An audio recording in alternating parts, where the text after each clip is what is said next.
rule from going into effect in October. Joining me now is Senator Bernie Sanders of Vermont. Senator, good to have you with us. If I've said anything that's wrong, I want you to correct me. No, I don't think you have. Here's the interesting point. Most people think that oil prices have something to do with supply and demand. Supply today is greater than it was 3 years ago when the price of gas was $1.90 a gallon. It's greater. Demand today is lower than it was in 1997. You have to go all the way back to 1997. So the issue is not supply and demand in the United States. What is the issue? The issue has to do with the fact that over 80% of the oil futures market is controlled by speculators. Their function in life is not to purchase oil, not to use oil as an end user.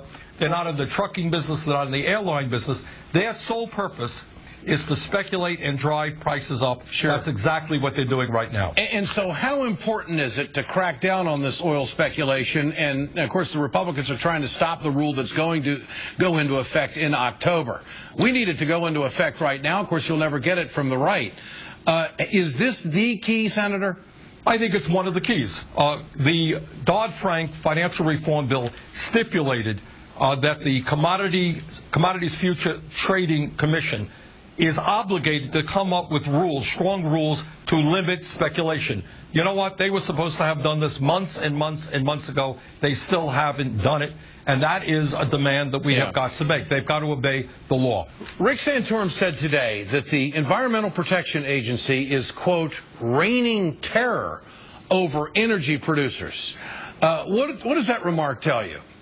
It tells me, A, he knows nothing about what the EPA does, and B, it tells me that along with many of his Republican colleagues, these guys want to abolish the EPA or greatly limit its authority. The American people understand that it's imperative that we have clean air, that we have clean water, that we don't let corporations destroy our environment. They support the EPA. Many right-wing Republicans literally want to abolish it or dismember it.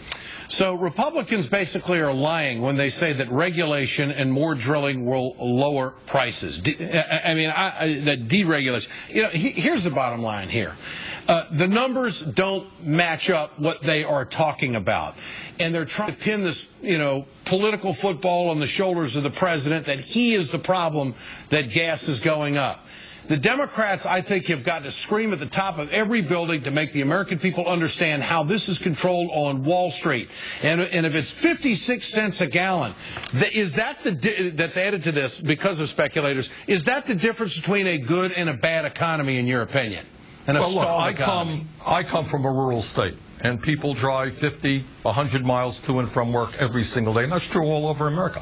And if people are shelling out money to the oil companies or to the speculators, obviously that's less money going into other areas. It's going to have a very negative impact on the economy.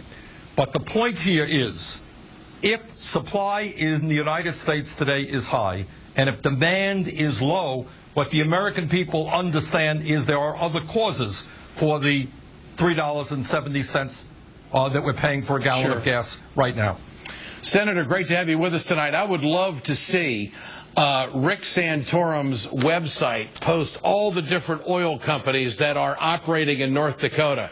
It's not 4 or 5. The last time I heard, it's over 200, including Halliburton. The state has the best unemployment record in the country. The state treasury has over $1 billion because of the oil that's being extracted. They're drilling down thousands of feet. They're fracking big time. Nobody's stopping them from doing it. I don't know what they're complaining about. Again, Santorum doesn't know what he's talking about. And I want Santorum to come out and go after the speculators just the same way you have, Senator, because that truly is what the problem is. Vermont Senator Bernie Sanders, always great to have you with us. Thanks for your time tonight. The right wing of the Republican Party does not speak for most of the women in this country. Senate Republicans want to restrict women's access to health care, and the Democrats are